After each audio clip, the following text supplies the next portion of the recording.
So, after 22 races, 21.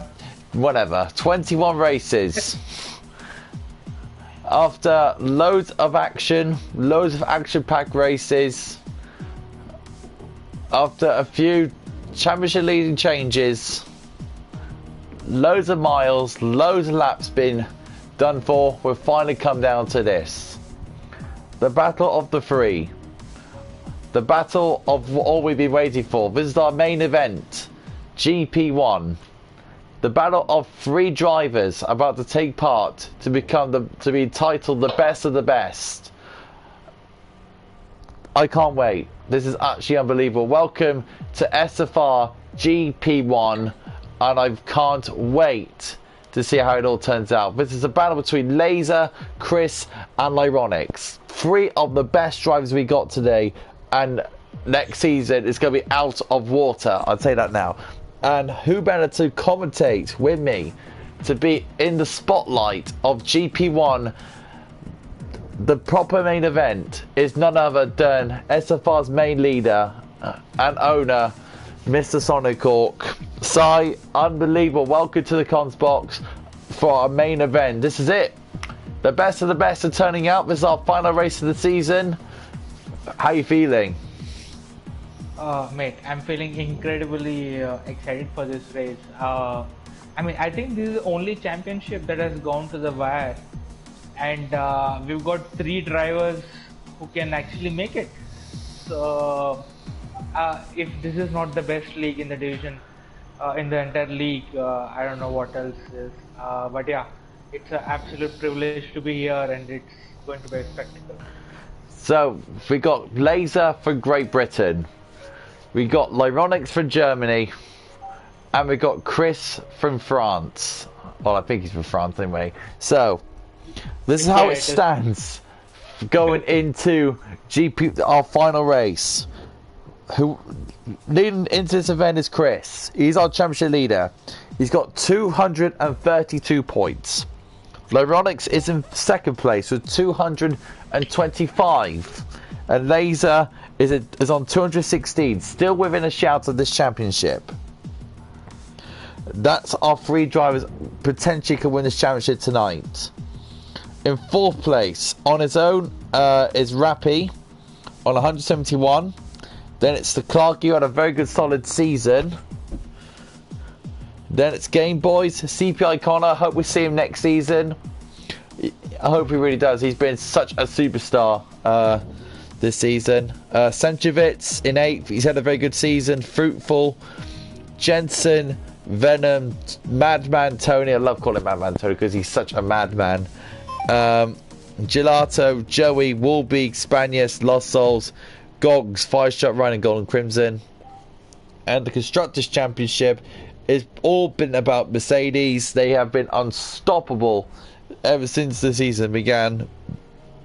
From AlphaTauri 2nd, Renault 3rd, Haas 4th, Ferrari 5th, Racing Point 6th, Red Bull 7th, Williams 8th, Alfa Romeo 9th, and McLaren in 10th place.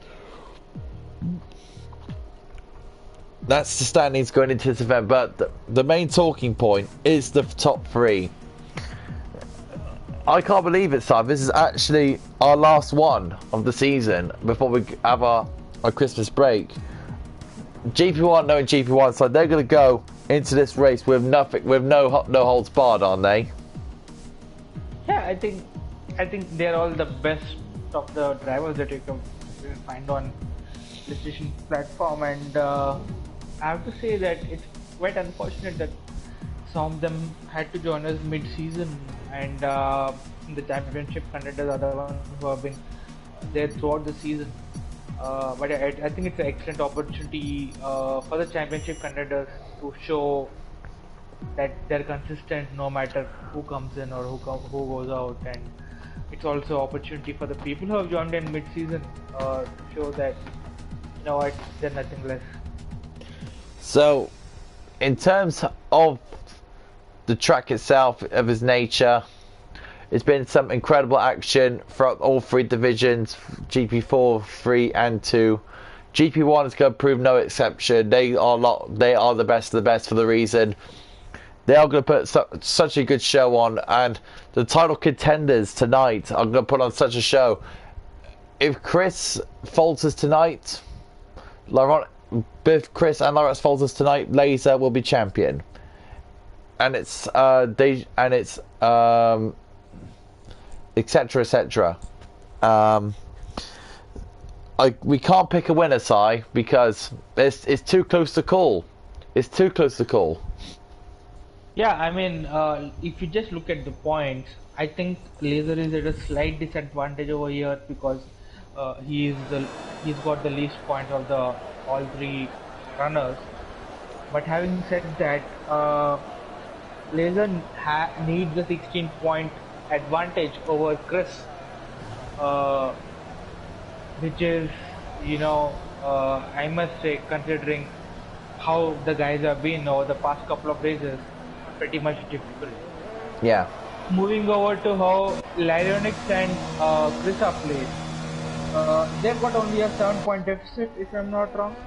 Yeah. They've got a 7-point deficit, and if Lyronix wins and Chris comes second, I think that puts him at a 7-point deficit. Then it boils down to who has most wins, who has most second places, etc. etc.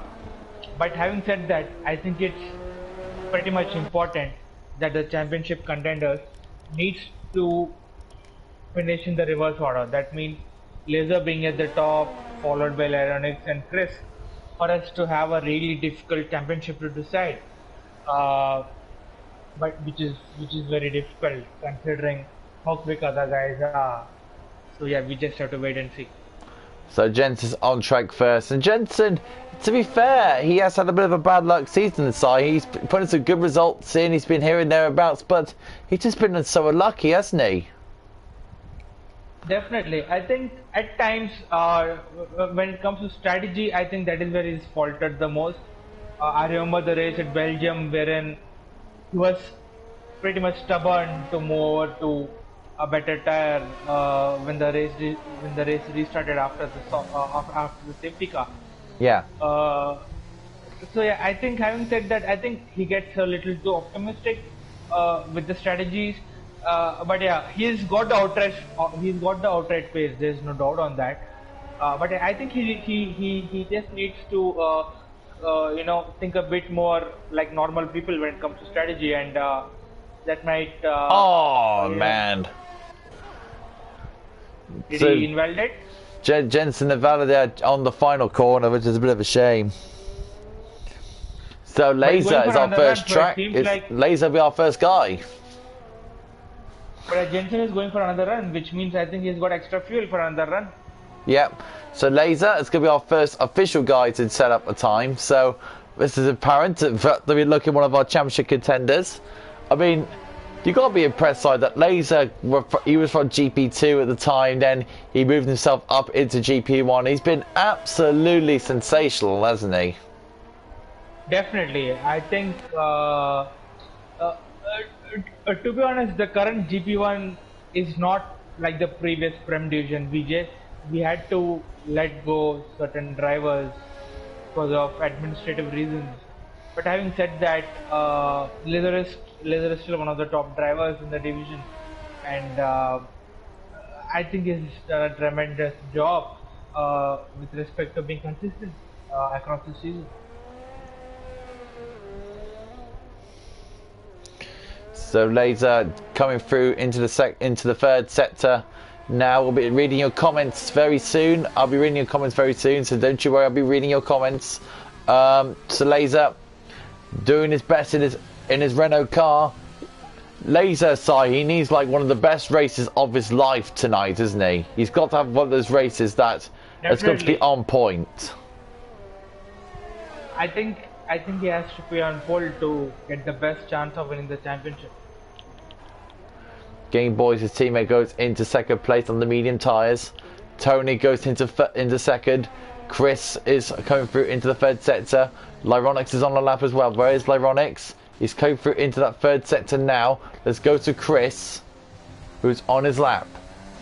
Warbeek is top of the moment, 33.0, 10 faster than Laser. Tony is third, Sanchovic fourth, Game Boy's fifth. Here comes Chris in his Alpha Tauri, and he puts himself into a 32.8. Good lap from him. Chain Game on his final race in SFR. He's putting himself into a 33.3.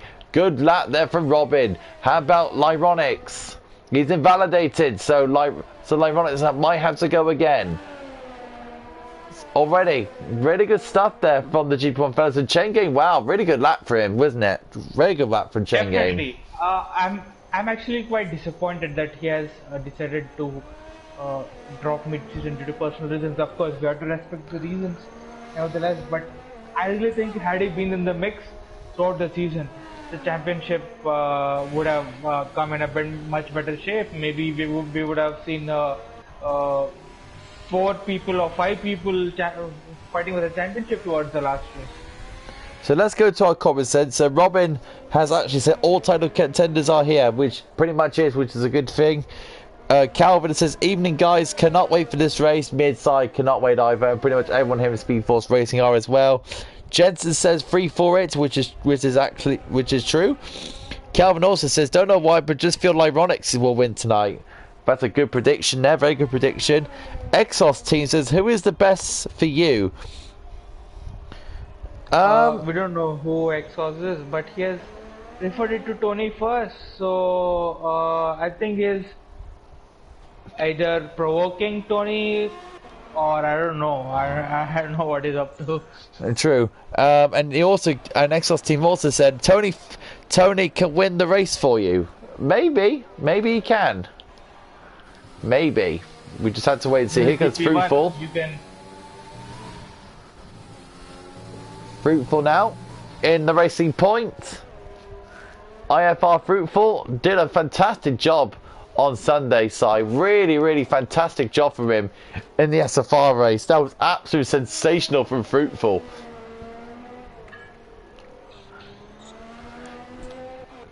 So Jensen is doing another run in the Red Bull. Joey RC has came back to join us. Welcome back, Joey. Joey RC back in his Ferrari car. Here's Jensen in the Red Bull doing his part. And see how he does. He's on the medium tyres. 8 people joining us for this race. Welcome all of you to GP1. This is our final race of the season. Drivers to be GP1 champion is between Laser, Chris and Lyronics. That's the 3 title contenders today. Looking at Jensen right now. CPI Connor is on a lap as well, so we're looking at Jensen right now. Fruitful's gone up to third, which is a 33.1, which is impressive for him. Si, we've been very impressive Fruitful at Silverstone when he did the league event. That was sensational from him what he did at Silverstone. That's one of the best results I've ever seen from him. Yeah, I think the guy has got the pace. I think those 1 or 2 tenths are maybe track specific, but it certainly seemed like Silverstone was one of his favorites, the way he performed the other night. So here comes Jensen on those medium tyres in the Red Bull. Let's see how he does. Jensen in the Red Bull goes into the final corner, tucks the car in nicely. Jensen towards the final corner, puts himself into 8th. Let's have a look at CPI Connor. CPI Connor, of course, won the fresh blood here in SFR, and absolutely a stonker. I hope he stays next season, Si, because he is an absolute gem to watch. Oh, and I say that, and he clouts himself into the wall, pushing himself too hard, and he's gonna finish off this lap. Yeah, Connor is invalidated. But we were just saying that Connor's been absolute sensational this season. Definitely, I think he's been one of the most phenomenal drivers. Of course, he's had those unfortunate disconnects. I really hope he can sort those out, but otherwise I think he's been absolutely phenomenal ever since he's joined SFR. Isn't he just? I hope, Connor, if you're watching, mate, I hope you stay, buddy. We enjoy watching you. We enjoyed watching you race. I hope you stay this season, buddy, into next season. We really do. So Lyronics is the next guy to set a lap.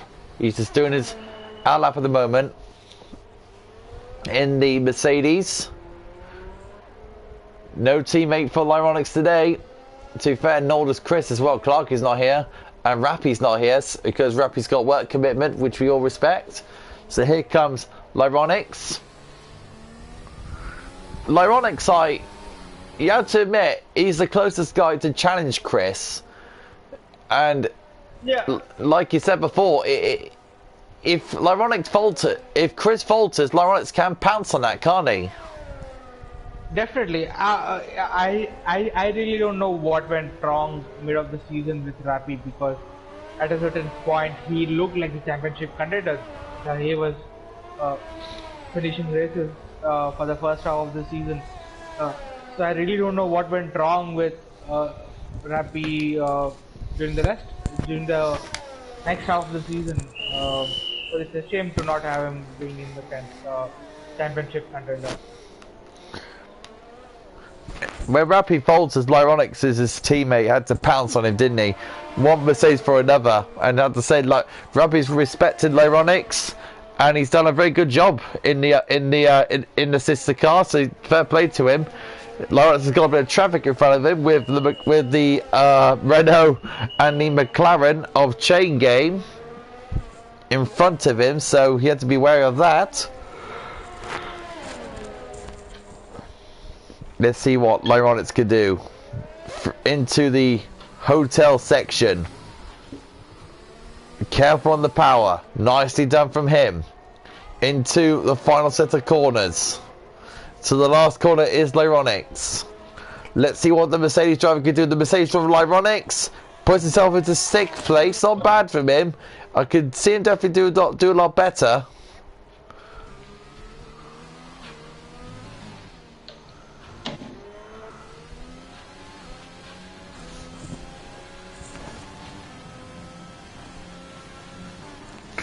I think what's interesting to note over here is the big gap to the P1, P2, and maybe like all the people from P1 to P7, they're within 2/10.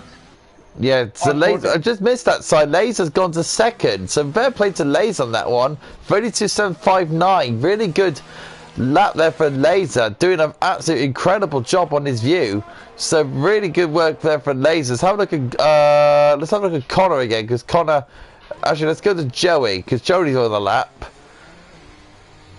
So we need to find more GP1 drivers. We really need to, because GP1 is so exciting. Imagine 20 of the best battling out to be entitled of the best driver.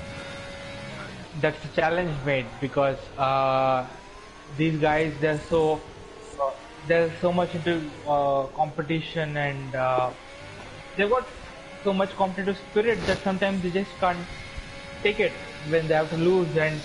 But we've fortunately got 12 of the best drivers who've got the most fighting spirit and the sportive spirit out there.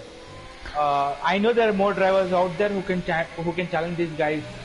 I really wish they come forward and join SFR for next season.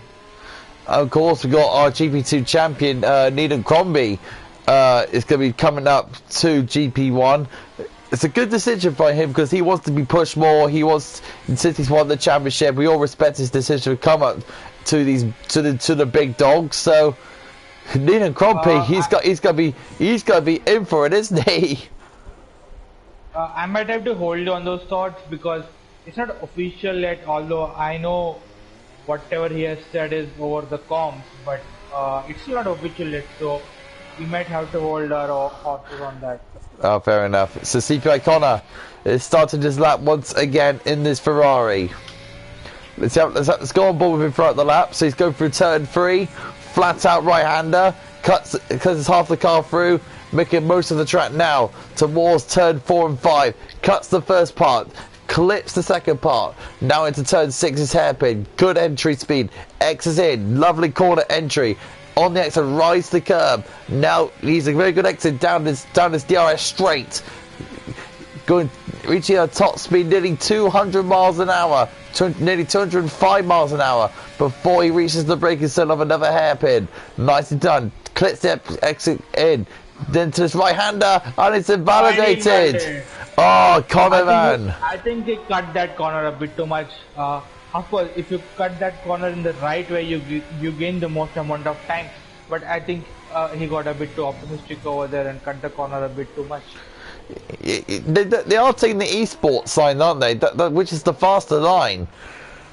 And us GP4 and GP3 guys, we like to take the actual racing line. Is there a difference? Definitely. I think, to be honest, I don't think these guys even use racing lines. So they've got their own racing lines. But yeah, I think considering how the game is designed, they always have to keep one tire on the track. That's the basic rule to stay within the track limit. And I think Connor over there, he had all four wheels off the track. So I think that's what cost him the invalidation. Sanjivit's on track now, doing a lap. He's gone purple in the second sector. He's gone into this very busy third sector now, going into the hotel section, clipping that right-hander, now into the left, double left underneath the hotel, using most of the road. Nicely worked there for Sanjivit's. Going into this right-hander, nicely worked there. Almost invalidated right in that right wheel. Over the curb, almost invalidated there. Puts himself into fourth. Nicely done from him. So currently we've got 6 drivers on the outlap. So this has to be an interesting final finish to the quali. And it's just. Where is Lyronix? Lyronix is on an outlap. I think Sanchez is definitely on an in-lap right now. Except for him, the rest of the drivers are in the pit. We got Joey coming out of the track, coming out of the pits, beg my pardon. Yeah, Joey's coming out to the pits now. Jensen is on an outlap as well. Connor and Gog, well, Gogs is big Gogs. He likes to chill in the pits, knowing him. We got Volbig on a fast lap, and he's got. Oh, he's got Joey in front of him as well. Yes. He's got 800 quicker to the first sector. So Game Boy's retired in the pits. It'll be interesting to see if he gets a decent tow of the Alfa Romeo of, I don't know, is it Volbig? Yeah, I think it's Volbig. Yeah, Volbig. So Volbig right now doing his best in his Alfa Romeo. Debuted, of course, in Austria. He's been incredible ever since. Chris is on his lap now. Laser will be starting his lap any moment. And so will Lyronix. I can see on my track map that Laser and Lyronix are very close to each other. Looks like Laser's backed off from him, which is fair enough on his part. We're looking at Warbeek right now. Joey has been disqualified from the session. Oh dear, lucky that's a Joey. Look at that Warbeek now going into the hotel section.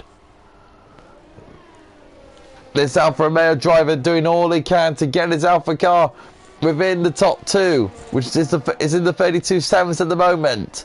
Warbeek doing his best in the Alfa. Can he get his car into the top spot? He can! A 32.6 from him. Lovely work. Let's go have a look at Chris. Tremendous lap from him. Chris is 27,000 slower than his previous. He's pushing ever so hard. Sanjevitz can't complete another lap. He's done. Connor and Gogs done. So look at Chris right now. He's in the third sector. He needs an almighty third sector. There's also a McLaren of chain game out on there. He's approaching towards the final turn over here. Let's see what he can do. And he goes. He goes pole! What a lap for Chain Game! Robin with a sensational lap! Chris goes into pole! 32.4! What about Laser? Laser's improving! What about Laser? Laser's been... Got 600 over. Lyronix, he's about to cross the line next! Here goes Lyronix! In the Mercedes, Lyronix! Goes into 5th! What about Laser? Can he challenge Lyronix? Oh! And he beats Lyronix! He has been Lyronix, but Robin, what a qualifying from you! Unbelievable! Tony goes into 8th. What about Jensen? How far is he going to go at the table? Oh, he almost clipping the wall on that right-hand side. Jensen, oh, Jensen's invalidated. And will I be think that's is quality done. invalidated. That is qualified done. Wow. Robin, hats down, buddy. I mean, imagine the man who hasn't been racing off late, uh, especially in FF, especially in SFR, and he comes upon on his final farewell race, and he comes P2. I mean, that's incredible. And as for the championship standpoint, it's 1-0 to Chris. Literally 1-0. And with that one being in pole, he's got the advantage in the championship race. Definitely, I think this is the favorite over here to join.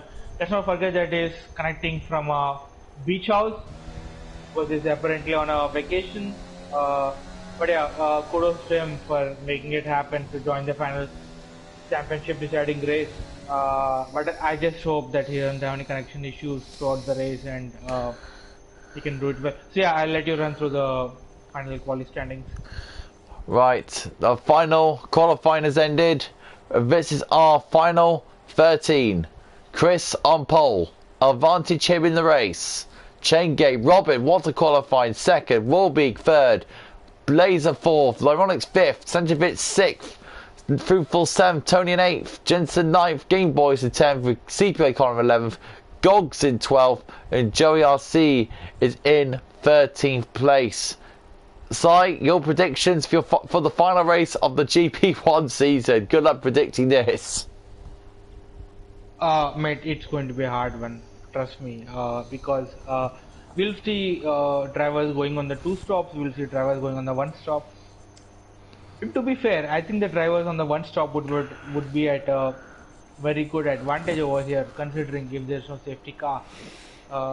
So yeah, saying that, I think we would see FC Game Boys, despite he's starting P11, somewhere in the top 5. But yeah, for me, the initial prediction is Chris for the win, followed by Laser and Larry Hunt.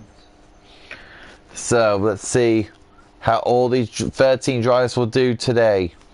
13 drivers about to take on the Asmarina circuit, but the main focus tonight is of course the top 3 for the championship. Laser versus Chris versus Lyronics. That's the top 3 tonight. At the end of this race, one that will be crowned GP1 champion and will be titled as the best of the best in SFR. We crowned 3 champions so far. Snellweg for GP4. We've got Leland Compy for GP2 and our division GP3. No more better than Nelly. So we got one more title to crown side. This is the big one, isn't it? This is our big one. One more title to crown. It's gonna be exciting to see who gets it. Yeah, definitely. So we're looking forward to this. So we're waiting for the drivers to load in. Just waiting for it now. So let's see how it'd be interesting to see, Si, how the drivers will manage the tyres around this track. I mean, it's quite a tight, aggressive track. So do you see something strategy-wise? Do you think, because we all know the undercut's really powerful around here, will the GP1 drivers use that? To be honest, they might go for the undercut to gain track positions. But having said that, I think if some driver goes on the hard, it's going to be tough for them. So what are you saying in your mind? Because we both raced here and I tried a 2-stop strategy. Yeah, I did a 5-stop strategy, to be honest, because I had 5 stops? Yeah, it was a different race for me. I mean, but yeah, having said that, I think most of the GP1 drivers, beg my pardon, would be going for a 1-stop or 2-stop. And having said that, hard is really not your tire. Hard is really not your best friend. So please don't go for it. because the hards are just not quick around here. They just take so much time to warm up that they lose all the temp coming towards the final sector, and whatever temperatures they gain towards the final sector, uh, they really lose all of it in the first and second sector. So the hards are really not the tires around here. You really have to go for soft and mediums over here. And the worst part about being the Abu Dhabi Grand Prix side, that everyone is being glitched out. So looks like we're exiting the lobby. And to Codemasters, how effing brilliant they have been with the servers. So yeah, I think we are expecting a restart very soon. I just exited the lobby. Yeah, so Genesis said we are restarting, so we're going to be waiting for that to happen.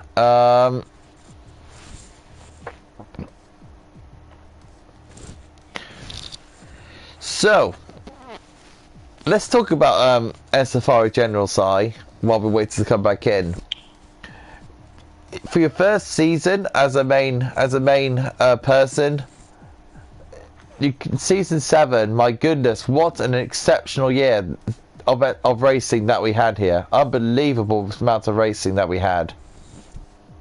Yeah, definitely. I think the biggest challenge has been that considering the fact that we have been moving over to a new game, so when a new game is launched, the dynamics of the game change, the handling of the car changes, and you really have to look at how drivers adjust to it, how quickly the drivers adjust to it.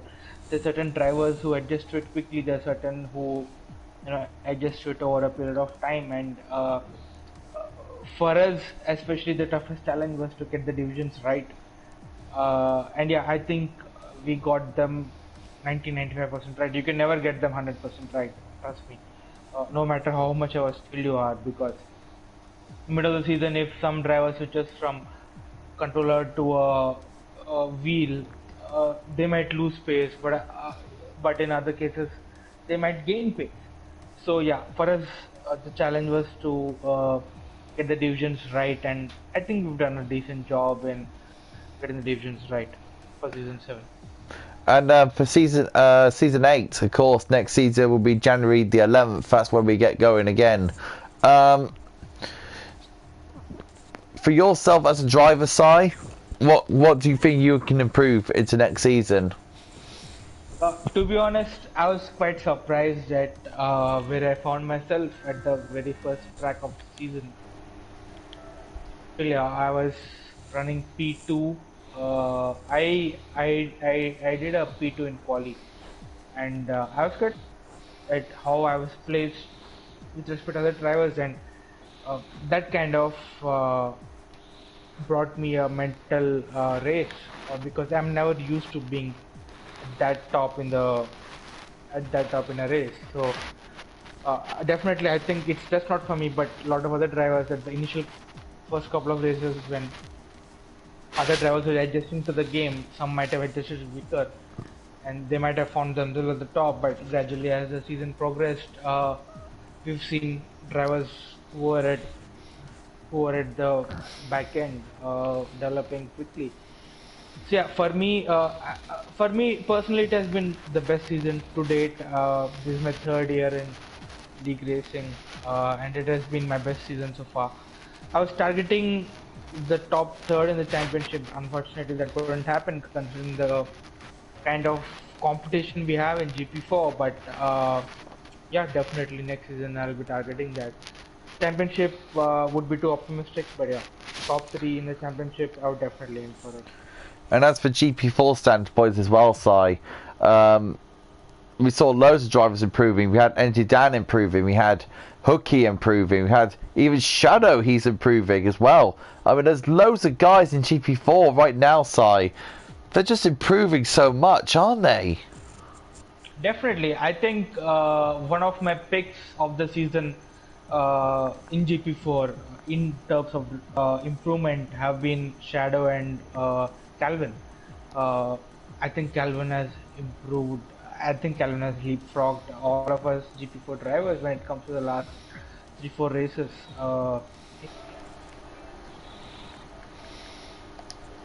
How much I think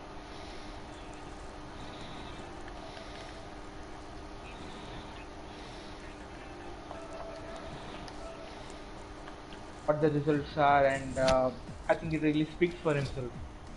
And yeah, and also Tom Shadow as well. He switched on to wheel right at the beginning of the season, but towards the end of the race, I think he's been consistently in the top five. So I think next season would be absolutely blistering. Watch out for GP4 Mondays on 7:30 January the 11th. That's when we get next underway, starting with GP4 in Australia. GP3 on Tuesday on the January 12th. January the 13th for GP2. January the 14th will be GP1. So, but right now we're focusing on tonight and focusing on these 13 drivers doing what they do best, is entertain us all. Also, in Formula One news as well, side that the Brazilian Grand Prix has now been renamed as the Sao Paulo Grand Prix. Not going to buy much into it, but I think it sounds like a sound Grand Prix name. Would you say? Yeah, I think there have been speculations about Rio de Janeiro taking over the Brazilian Grand Prix as the Brazilian Grand Prix, and I'm actually glad that the iconic circuit of Sao Paulo has been granted the contract for the next 5 years, because that circuit has so many historic relations with respect to F1 that it's really hard to leave such track out of the calendar. And also Yuki Tsunoda replacing Daniel Kvyat onto the F1 grid. I think that's a very exciting prospect. Definitely, I think it's been a long time since a Japanese driver has driven F1. I think the last was Takuma Sato, if I'm not wrong. And, no, the last Japanese driver that we had was Kamui Kobayashi. Yeah, I beg my pardon. It was Kobayashi, and of course, F1 has its own fare of Japanese fans who come up with all the weird hats for the Grand Prix. I love that. I'd love to go. I can't wait to go back to Suzuka and see that. I just can't wait for that. Yeah, I think Suzuka is a spectacle for us, because the fans come up with such weird hats, and they're so precisely designed that you really can't differentiate them whether they are the fake ones or the real ones given. I love the hats, man. Those hats are mental. I love them. If there's any Japanese people right now watching today, fair dues to every single one of you turn up to Suzuka with those hats. I want one. If they will go on sale today, I will buy one. I don't care how much they will cost. But yeah, having said that, coming back to Yuki Tsunoda, I think he's been progressing every single race of his racing career since the last 4 years. He was Japanese F4 champion, then F3, then F2, and then immediately into F1. I think I've seen a couple of F2 races. I've seen Tsunoda race, and trust me, that guy is fearless. He doesn't. If there's a gap, he goes for it, and most brilliantly, he keeps it clean, unlike Nikita Mazepin. So I'm just looking at right now. I'm looking at 5 drivers now. 6 or 5 drivers. Are they all leaving again? Are they? Let me just quickly. I don't know what's going on. I could see there's only 6. I think we will have a. I don't know what on earth's going on right now. I think we'll need a redo. Yeah, we'll need a redo. I think everyone's doing donuts at the moment. Yeah, I think what happened is that since it's a restart, Laser had to put in a custom grid, but some of the drivers readied up early, and so before the custom grid was done, the race actually went off. So yeah, that's why you can see people like Chris and Volby being at P11, P12. So yeah, I think we got the grid wrong. I think there'll be a restart. Ah, dear. Yes, it is frustrating. I understand that. Yeah, but it's very frustrating. So Fruitball's been disqualified, Chain Game's been disqualified, Connor's been disqualified, Laser's going around the track right now. As you can see from the grid, it's Laser first, Lyronix and Tony. The grid's all wrong, everything's gone wrong. Gog's 5th, Genesis 6th. Yeah, like I said, the grid is messed up, so there's going to be a restart. I don't see everyone leaving though, that's the thing. Yeah, I think they'll do their runs till they get the fresh invites and. Probably. Yeah, there you go. So, on to the next one. This is going to take forever to be our main event, isn't it, Si? Yeah, We'll get there eventually, guys. We'll get there eventually.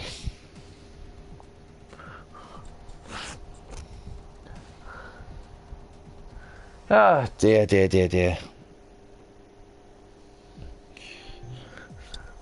And we're back where we are. There we go. There you go, Si. You need to invite. Let me take a quick break. Yep.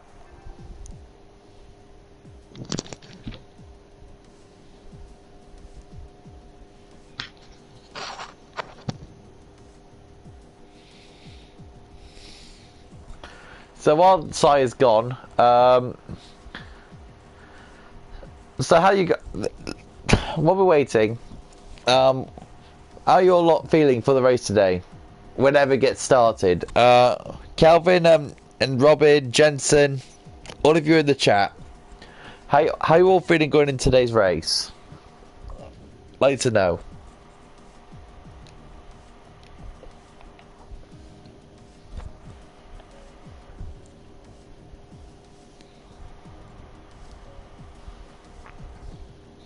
Before we get underway.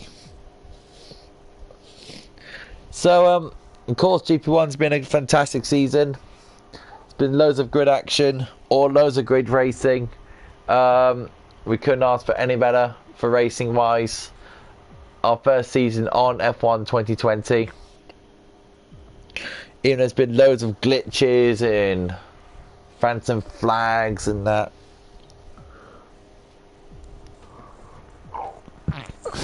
There's been loads of confusion, loads of everything else, but other than that, the racing itself has been absolutely unbelievable from all 4 divisions that we have here. It's been unbelievable, it's been incredible to watch, and I can't wait to see how it all plans out at the end of the day. Into season 8. Season 8 is going to be nothing but sensational, so please tune in for all of that. Calvin said, honestly, all of GP1 is so fast, anyone could get the win. That is very true. I'd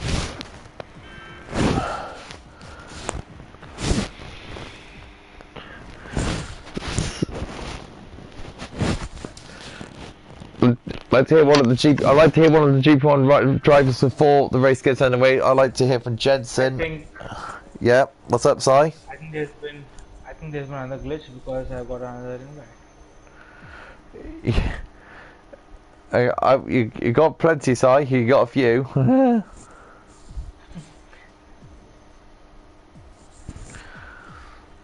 Yep, I'm in the session. There he is.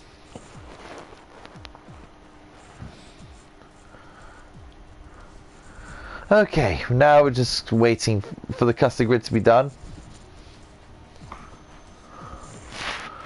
Doing all we can here before we get underway for the race itself. So we had 2 delays so far. Hopefully hope lightning would strike 3 times. 3rd time's the charm. Hopefully get the race underway.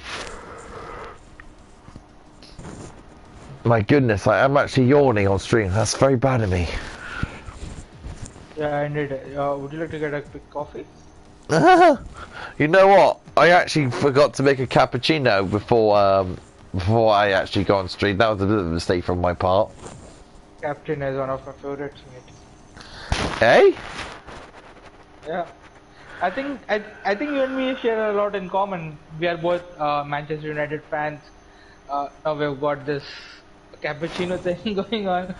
I don't know what else. Don't involve no. Don't involve football any of this Formula One discussion, okay? We're not doing any of that today. Thank you very much. I'm saying I'm pro Manchester United, and I think you are as well. So yes, I am as well. Pure blue, pure red United fan. Yeah, same here. I mean, to be honest, of course, I'm not as much ardent follower as you are. But yeah, I've got that thing with the red team. Before we get out of the way, let me just check the scoreline. Oh yeah, of course, it's 1-0. I'm not even gonna mention actually. I'm not mentioning. We're winning 1-0. No, we're not. Actually, we're losing 1-0 actually to Sheffield. Yep. Yep.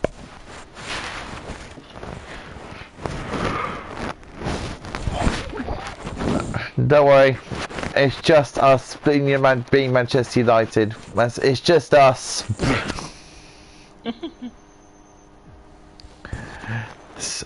The joys of being a Manchester United fan. So, we're just waiting for the custom grid to be set, and then we'll be getting underway for GP1. Then my voice will go by the end of the day. And of course, we've got the lovely, was it 5 weeks, 6-week break before the season starts. So, yeah, I think we've got about 3 weeks break, if I'm not wrong, to say. I was saying, 3 to 4 weeks. And of course, we've got no pre-season testing going on this season. We've got no pre-season testing. I think in our mind side, that pre-season testing is usually to judge all the divisions that we go in, but really, we all know what we're going to be in going into next season. I was saying this to other guys, Sai, for pre-season testing. Why not give the newcomer, if there's any more newcomers that come in, give them the pre-season testing, and you can judge them going into what division they're in. Yeah, that's an interesting point. I'm sure a lot of other guys who are in the league, who are also listening to this conversation, might think that it's a valid reason to give them a go. But what we have noticed of late, when I say I'm speaking on behalf of the entire SFR admin team, is that the pace is pretty much relative to what your quality times are. So with respect to what your TD times are, and I think 9 out of 10 times we haven't gone wrong when it comes to that. Ever since we started implying that principle when it comes to placing drivers.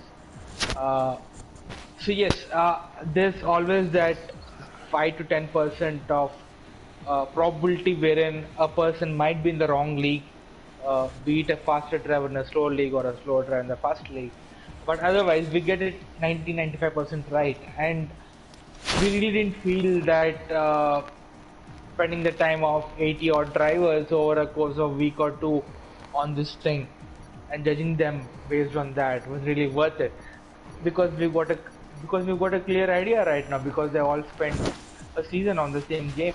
So yeah, so we are and 90-95% of the entire league is going to remain the same. We know our drivers. It's just those 4, 5, 10 drivers who we might not know where they would be. So we are going to purely test them for the 1 or 2 races. We have already tested them.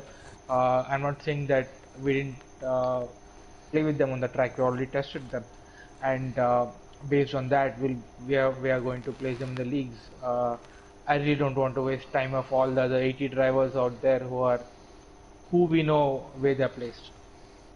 So we're looking forward to what we could do today. So we're finally back in the paddock for the final race of the season. Finally, hopefully, so we're not going to get any more mess ups or completely miscommunications in that. So let's see how we get on. Let's see how we finally. Let's see if we can actually get past the first corner and the formation lap side. Hopefully that actually happens. So, before we get underway, there's one more Formula 1 talk. Next season, we're going to have a 23 race calendar. Ain't that a bit too much for the F1 teams, or do you think that's an actual world championship? I think even the teams have expressed themselves that the fact that moving from a 21 to 22 calendar race itself was a big challenge for themselves, because they spend so much time away from their families. So I think it's a no-brainer that the 23 calendar race is going to be a much bigger dent in their personal lives. And of course, we've got the pre-season testing as well. We've got the launch of the cars in January. Then you got the pre-season testing in February. And then, of course, we got Australia in March. And of course, they had to be away from their families pretty much all year. And then they can spend them with their families during Christmas. But in terms of the teams themselves, it's going to be a lot of pressure for the teams themselves, for all factories, to get all the to actually get all the cars ready for the first race of the season in March. And also what Formula 1 definitely does. Yeah, carry on. I think it's I think it's pretty much understood that 2020 cars would be carrying over to 2021. So that way Formula 1 has relaxed certain time and investment from the teams for the new season. But having said that, the teams who are desperate to push forward would be doing it. But of course, they're limited with respect to which part of the car they can improve. I mean, we know that we really can't have the floor notches anymore. The small notches towards the end of the floor, right before the rear tire, wherein it gives aerodynamic improvement. Right now, the cars generate a lot of downforce because of those notches, or that due to the floor design. So that will go off next season, and I think that's an interesting prospect for all the Formula 1 cars, because despite being the cars more or less similar for the next season, the floor design has a new rule for the 2021 season, and that should really change the pecking order a bit. So with the Formula 1 talk out the way, this is it. 3 drivers, yes. 1 track, 1 championship. That's the big talking point today. Chris is starting on pole. Robin, chain going well, in 2nd place. Warbeek 3rd. Laser 4th. Lyronix 5th. Sanchovic 6th. Fruitful 7th. Tony 8th. Game Boyd's 9th. Connor in 10th. Gogs 11th. Joey RC 12th. And Jensen in 13th. This is it. 21 races down. This is our last race. SFR Season 7 has been nothing but on fire. And this is it, to the 5 red lights to the final race of the season. Abu Dhabi Grand Prix is go, and this is it. The last race of the season is underway. Good stuff from Chris. Warbeek on the outside, and he swings past Robin, and he goes into 2nd place. Lyronix has jumped Laser into 4th, and here we go as they swing around turn 3. And the drivers are now rocketing towards the chicane. Lyronix goes for a big dive on Chengeng. Wow, Chengeng fends him off. Laser trying to have a little look as well. Lyronix going down the outside. This might give Laser a bit of a chance. Tony goes on the inside of Sanchovic. Sanchovic holds him off, but Tony side by side, like a drag race down towards the next turn. As Lyronix passed to Chengeng for 3rd, and Laser close behind. Tony very close towards the They actually dragged Razor Sanchovic going into the hairpin, and they're still fighting. Side by side they go, and Tony swings that Red Bull into that 7th place position. Lyronix trying to catch down the top 2. Warbeek is putting all sorts of pressure on Chris, giving all sorts of bother. And right now, as we go into the 3rd sector, very clean from the drivers. Very, very clean stuff from the drivers. And I say that, Gabe Boyds has lost it into the chicane. They must have a tangle with someone, but that rental car has gone down to 13. But all far, it's also a good side for the drivers. Literally kept it clean so far. Yeah, I think it's pretty amazing the kind of the track is to the sector 1, because the cars are going to be all over you, left, right and behind, and I think GP1 has really shown how it's supposed to be done. Starts the fastest lap of the race. Robin is trying to coast down to and what's happened to Joey? Joey's retired in the pits. Why did you retire in the pits? Just carry on, my man. He must have had enough. He must have had enough. You never know. Probably. So as Robin closes down on Lyronix, Rawbig is starting to lose track of Chris a bit. Chris is starting to get away from him slightly as Laser goes trying to catch up. And lap 2 of this race is it's not lap 3, it's lap 2. So if you want to clarify that for a moment. So Chenge Wow closing in slightly on Lyronix. Laser is very close behind, doing all he can to try and catch down Chain Game. But Chain Game right now doing all he can for his final race of the season, doing all what he does and what he does best, and that's keep running his own race and bothering the championship contenders the best he can. We're running on board with the nose of Laser's car. Good shot from there, trying to clutch down Chain Game. Right now, Chris side that he's absolutely flying over, doing what he needs to do to get the championship tonight. Yeah, definitely. But Volbeek is not making his life easy. I mean, I was watching their Delta times, and Chris was and Volbeek was getting so much to the first and second hitter. Lyronix, the first casualty to get a penalty, not what he wanted. So he's now going to hope for the others to get a penalty themselves. Fruitful closing in slowly on Laser. Laser at the moment holding on to 5th place, and then Lyronix currently in 3rd. With that time penalty of his, he's going to go right down the order. Connor is closing in on Centrifits as well. Look at Fruitful closing slowly on Laser, with Tony close behind. Laser has to get past Chain Game sooner rather than later, because he got a very fast Fruitful on his backside, and he's going to do that right now. Laser with the DRS, and he'll swing into that 4th place position. And now, if he keeps that car clean of all those 4 wheels inside the right lines, he's got a good chance of catching down Lyronix.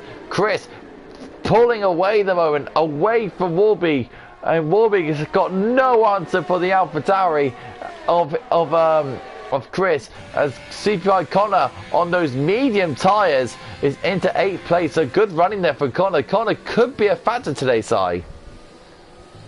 Yeah, definitely. I think if he can pull off a one-stopper, the kind of pace he has, I think he's going to definitely throw some surprises over there. Sensational move from Tony, right round the outside of Chain Game in that double right-hander. Absolutely sensational move there from Tony. Real good stuff from him, and he's going to try and catch down Fruitful, who won the battle of the leagues, of course, against with SFR against HOR and OTL, doing a fantastic job on our side. Now this is his own race, and he's going to try his damn best to try and catch down Laser. Right now, at lap 4 of this Abu Dhabi Grand Prix, Chris is leading by 1.5 seconds over Warby, who's got a 1.4 second gap to Lyronix. Laser's 7/10 behind him. Well, with the Lyronix train at the moment, it's Laser, Fruitful, Tony, Chain Game, and Connor. Connor's very close behind the slot, showing a real good pace in that Ferrari, doing all he can to get a very good result going into next season, if he stays, of course. So hopefully that is going to be the case. Lyronix is finally caught up to Warby, but not close enough for him to make an attack. So, Si, what would be the best, if any new viewers watching this right now, wondering what the best places to overtake you in Abu Dhabi, what do you think is going to be the best places? Yeah, I think it definitely has to be turn 7 and turn 9, because that is where you get the DRS straight, and if you are within 4/10 of the car, you should really get the pace advantage towards the end of the straight. And I was about to say, Si, it's hard to overtake here in Abu Dhabi. There's only a couple of places you can really make a move, can't you? Yeah, I think having said that, I really don't know why the F1 race is presumed that way, but I think the last three divisions, GP4, GP3, and GP2, have shown that overtaking can be done at other parts of the track as well. I mean, the first and second sectors are very good places to overtake if you get the right exits out of the corner. So I don't know why it's so bizarre in the F1 races, in the actual F1 races, but yeah, I think we won't see a dull race. Having said that, I really don't think the top 10 that we're looking right now is going to be the top 10 that we see at the end of the race. So Connor making good progress at the moment, passing Chain Games, now gone up into 7th, making his strategy really working well in his favour as Lyronics and Lays have called it to Warbeek at the moment. Chris is absolutely pounding away on that lead over Warbeek. Chris is trying to make a gap to make a good advantage in the pit stops, isn't he? As Lyronics, I'm sorry, Lyronics has overturned Warbeek into 2nd place. Now Lyronics can make the chase down to Chris and try and deficit that advantage. Warbeek's in a bit of a spot above it. Is he struggling at the moment, side for tie grip? Definitely, I think the soft runners, they've reached their maximum advantage point right now. This is the overlap period wherein we would see the medium runners gaining a better advantage over the rest of the grid. But yeah, having said that, there are hardly any medium runners, if I'm not wrong. There's only 3 medium runners of who's just diving into pits. It was Warbeek. No, it's not Warbeek, sorry. It was Lyronics. Lyronics has stopped early. So considering the fact that he pitted on lap 6, unless he's moving on to hard, he's definitely on a 2-stopper over here. He's gone for a medium. I think he's out his... Oh, Laser's spun it! Laser's out! Laser's out! Laser's out! That is not what we want. Laser has crashed down in turn 3! Laser's championship is over! Oh, that's such a sad way, Si! He must have cooked those stats coming out of turn 3. Or turn 4 if I'm not wrong. Oh, heartbreak for Laser! Got a full safety car? Full safety car. Now, this will definitely come in advantage of the soft runners who haven't pitted yet. But you gotta take a moment, Si. I actually have heartbreak for Laser. He's been so brilliant all season, and to crash out on the final part of the final race of the season. Oh, that's such heartbreak. It really is such heartbreak. But now, Lyronics will be still bit smiling a bit because you think about it, he's only just stopped this lap. So really, it's sort of played into his hands a bit in it, and Connor as well. I think right now at the moment, Chris has to push for a one-stopper because I think it's too risky at the moment to pit for pressure tires at the risk of grid position because it's really not easy to overtake on this track. So I think Chris will really push for a one-stopper over here, and Lyronics, as we've already discussed, is an advantage because he can go for a two-stopper.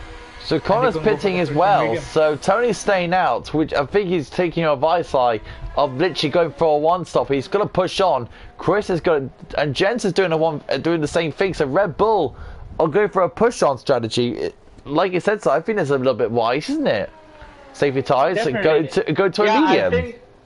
Yeah, definitely. I think all the guys have been wise over here, except Tony, who will be on 6-lap pole. Soft because trust me, after 4 or 5 laps on this track, the mediums are quicker than the softs, and considering the fact that all the guys behind him are on pressure tires, I think Tony would feel the heat in the first 1 or 2 laps after the safety car restart. So now we're down to the Frenchman of Chris against the German of Lyronics. Top 2. First versus second in the championship. As it stands right now, Chris will be champion of GP1. That's how it stands right now. But and it's looking more in his favour because like Lyronis has got a penalty, but we've got such a long way to go. Si, anyone can get a penalty at this rate. And Game Boys is switched to the hards. And Si, he said before that Lyronix, well, Game Boys has got the hard tyres. A bit of a risk because it's hard to pick up temperature around here. Is that smarter Game Boys to go onto the hard tyres now and go for a long stint? I really don't think it's advisable. That's my personal opinion though. But again, I'm a GP4 driver and my opinions might differ from other drivers also. But having said that, be it a GP4 driver, my assumptions would be related to with respect to GP4 drivers.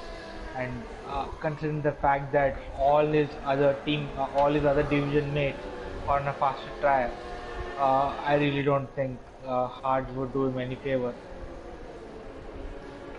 So as we go approaching into lap 8 underneath the safety car, Tony has just gone off somewhere, letting Jensen go past. Right, okay, so I just spotted that Tony has literally gone off track on purpose to let Jensen go past. Is that allowed? I really can't say that on the stream, but yeah, I will leave it to the admins to decide. We really can't look at. But that's very odd move there, because I'll leave that to the admins. But in my view, I don't think that's a bit fair. In my opinion, it can be done on track if the safety car does come in, but during the safety car, going off track on purpose and letting Jensen go past, I don't know. I don't know if that's allowed. In my opinion, I think it's a bit unfair on others, but that's my opinion. There's over a clause where if the car in front is off the track, which means all 4 tires off the track, and if the overtake happens at that point of time, it's pretty legit. But again, we have to go through the footages of both the drivers to see if that actually happened. So we'll leave that to the stewards on that one.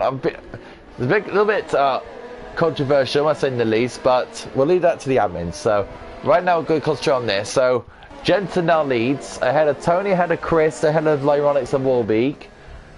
Fruitful, Connor, Robin, Sanjovic, Gogs and Game Boys. As the safety car comes in this lap, Red Bull will lead. CPI Connor trying to, and Fruitful having a little bit of a swap. As the cars got to start to bunch up now for the restart. Connor's lagged out. Connor has lagged out. Right, let's see if I can get it back in.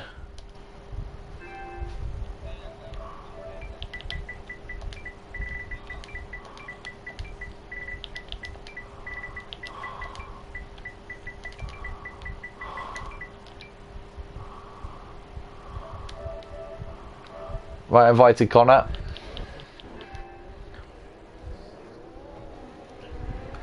So, Jensen now going towards the final 2 corners, controlling that pack. Controlling as well. The drivers are being very well behaved, not bumping into each other. Here we go. Jensen leads him to the last corner, and now we get underway. Here we go. The race has restarted. Jensen leads. And look at Chris. Look already. What a restart from Chris. Beautiful overtake over Tony. He did what he needed to do. And it's get past Tony. Oh, Chain Gear's got a 5-second penalty for ignoring the yellows. Warbeek's all over Lyronix.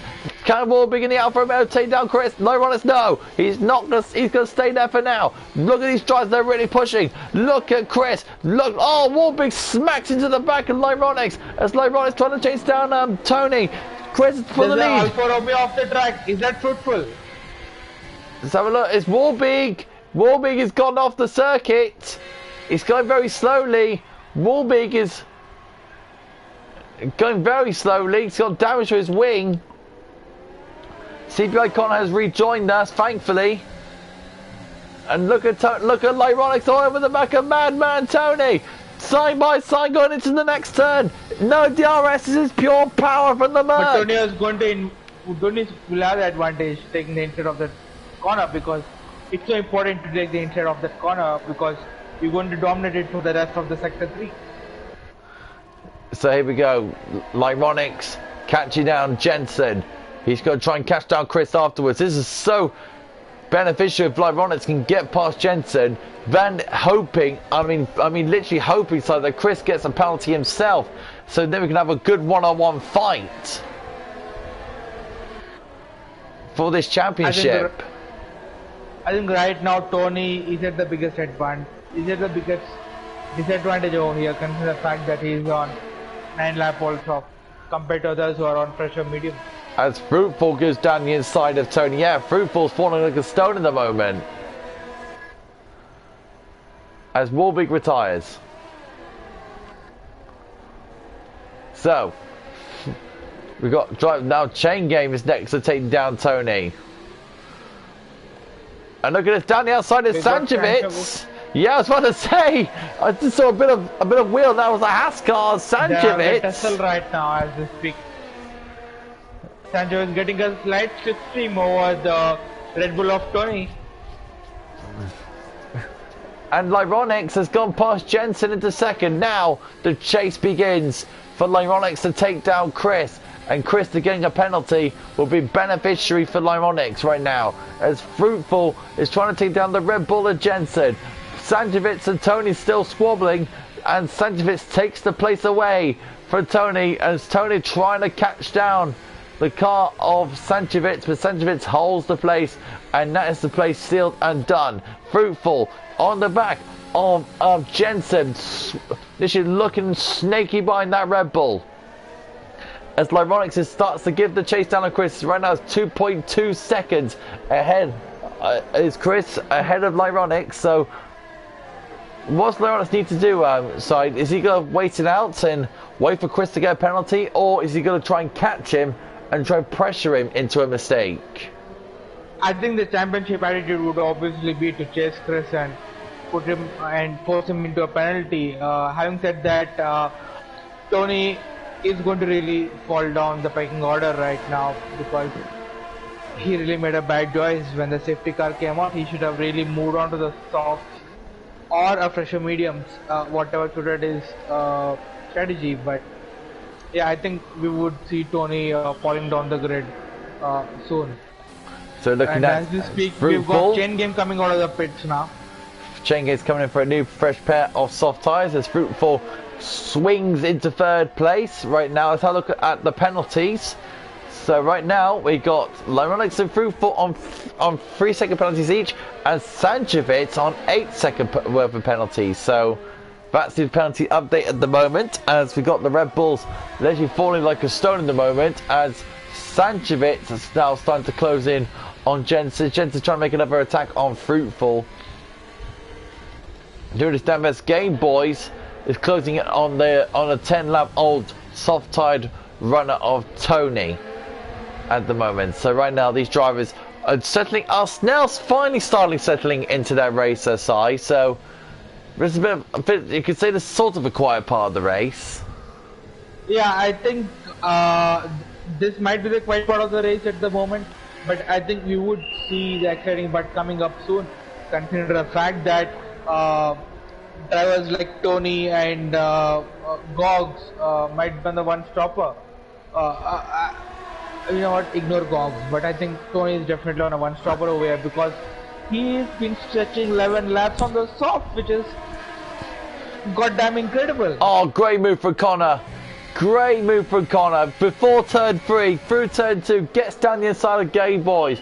Great move from Connor. Now Connor can now take down Tony. Beautifully constructed move from Connor. That was unbelievable of a move. Now Connor's going to try and carry on. Yes. Yes, there's only one thing that can save Game Boys right now. It's a safety car because the hards over here are very dreadful. As already told before, Red is Connor swings into 6th place as he's slightly lagging a bit. Oh my goodness. That didn't look right. I was about to say. That didn't look right, but yeah, maybe we must have seen a glitch. I'm not sure because that's not how GP1 drivers usually race. But yeah, I think that was a very aggressive move from Sanjovic, the way it looked. as Lyronic's still trying to cash down Chris. And I have to say, Side, that Chris is just controlling the pace right now. He's just leading the race as he should. He's just being Chris at the moment. He's doing what he needs to do, isn't he? Yeah, definitely. I think the advantage that Chris has right now is the final sector, because the final sector has so many turns coming right after the other that following the car so closely is really not going to be beneficial. And he has that advantage of having that clean air because he's got no car in front of him. And if you talk about the first two sectors, I really think it's the two sectors that matter, the two straights. And I think whatever time he's losing in those straights, he's really gaining it to the final sector, and that's what keeping him ahead of the race and keeping control of the race. So our closest fight at the moment is between Gogs and Game Boys at the moment. 0.8 of a second between the two, as Gogs slightly closing down on Game Boys. Game Boys just holding his ground at the moment, but the gap has come down a lot more now. It's now 0.7 of a second between the two. So good exit there for Game Boys there. But like I said, Si, what Game Boys need, because he's on those hard tyres, if the safety car comes out, it's going to play immediately into his hands. I mean, immediately, because he can stay on those tyres for a good long while. Yeah, I think the only reason why he's not being pressurized is because he's got Gogs, who we know is not a genuine GP1 racer. He's there because he's a competent driver and he keeps it clean. Having said that, there are only two guys who can. There's only one guy who can. There are only two guys who can challenge him right now, who are Tony and Chain Game, who are a pit stop behind. So FC Game Boys is actually not feeling the heat. But yeah, if there was somebody who was 2 or 3 seconds behind on a soft or medium, he would have definitely felt the heat. So Connor has just overtook Jensen into 5th place. Jensen on those 13 lap old mediums ahead of, and there's Connor on 6 lap old mediums. He's now going to try and chase down Sanchovic, as Fruitful is now starting to close in on Lyronics slightly. So right now Fruitful trying to put some pressure on Lyronics and try and punish him into a mistake, and also putting more of a championship advantage in Chris's way. So right now Lyronics right now doing what he needs to do, trying to hold his own, but Fruitful is not going to give him any chance whatsoever. Right now, as it stands, Chris will definitely be champion because 1, no penalties, and 2, he's got a massive gap over Lyronics, and Fruitful is not giving Lyronics any fevers at all. So right now, advantage Lyronics, so not Lyronics, but advantage Chris at the moment. Yeah, advantage Chris, I definitely agree on that. Lyronics needs to develop at least a gap of 3 seconds on Chris to basically tie the championship on points, and then it goes on to who has there you go. wins and most runs. The gap is now even. Chris has just picked up a penalty. So the gap is now even. I'm really not sure if I should celebrate or if I should cry about this. Oh all dear. this while I've been thinking that Chris had this in his hand, but I think it all drops down to the 7/10, 8/10 between the Chris and Lyronics at the moment. Look at it, it's now nearly 4 seconds between the two cars as Fruitful is having a look even more closer and closer to Lyronics, having to have a look down the inside maybe. No, he's backed off, and I think that's smart side because he's got the next straight to overtake him. That's the main overtaker zone. So yeah, currently even if Lyronics finishes ahead of Chris would win the championship because he's got more wins than Lyronics. So for Lyronics to be champion, Chris has to finish 3rd. Yes. Right. And Lyronics has to finish 1st. So Lyronics to win, Chris has to finish. Chris needs to be 3rd, and Lyronics to be 1st for Lyronics to be champion. Now I understand. Exactly. So Chris is doing what he needs to do at the moment, leading the race and just controlling the pace. Lyronix needs to get past Fruitful as soon as he can, but Fruitful is not he's not an easy bunny. I mean, if you think about it, Fruitful is just Fruitful. He didn't win the league racing, the battle of the leagues for a reason, and he's running second place at the moment. He could be a real challenger next season. Definitely. Oh no! Chain Gamer's bent it in the hotel section. I really hope he doesn't go into the pit center right now, because I don't want that to happen. Yeah, he's coming into the pits, that's for sure.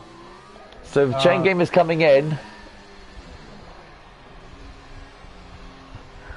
Lit up the rears of the exit. Long pit walk. I see the McLaren pit stop coming out. Would they just change tires and send him out again? He's not retiring. Fair play, Robin. Fair play. Yes, he's got a front wing change. He's on the mediums. So yes, now he can definitely go to the end of the race on those mediums. Definitely so. And he has definitely not retired. So yeah, kudos to Chain Game over there. The fighting spirit that he's been showing, despite the fact that he's running last. He's doing a good little Formula 1 point out of it there, wouldn't he? Definitely. But he's not. But he's not part of the standings, so. Exactly. It really doesn't matter. But yeah, as Chain Game's last race, I really want him to finish the race. It really doesn't matter where he finishes. Oh, bless you. Chain Game, we all all love you, buddy. We all love you. We love everything that you did here. Yeah, I got tremendous respect for the way he does the solo comms for SFR, because I really can't imagine how you can do a solo comms when you got no one else to talk. It's all up to you. But that guy has got that mental strength to do it, and that itself has been the biggest blessing for SFR this season, because there were times when we couldn't find a co-comms, and that guy was right up there raising his hand up, saying that he's going to goddamn do it no matter what. So yeah, massive respect to Chain Game. He's got like some indestructible voice or something, hasn't he? Definitely. As we're running on board with Lyronix Mercedes, trying to chase down Fruitful. At the moment, it's Chris leading by nearly 4.5 seconds ahead of Fruitful, as Connor closes it even more on Sanchevitz. Sanchevitz trying to get a very good result when we go into the season break, and we head off to Australia on Thursday, the 14th, as Lyronix pits for Mercedes. Lyronix is going onto the soft tyres.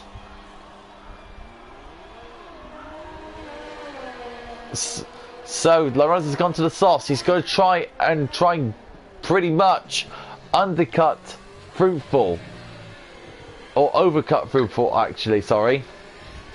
Yeah, I think the best thing about this track is the pit stop is not that long. You lose about maybe 15 seconds, but you can really. Oh, we got off. Jensen has come off in turn 3.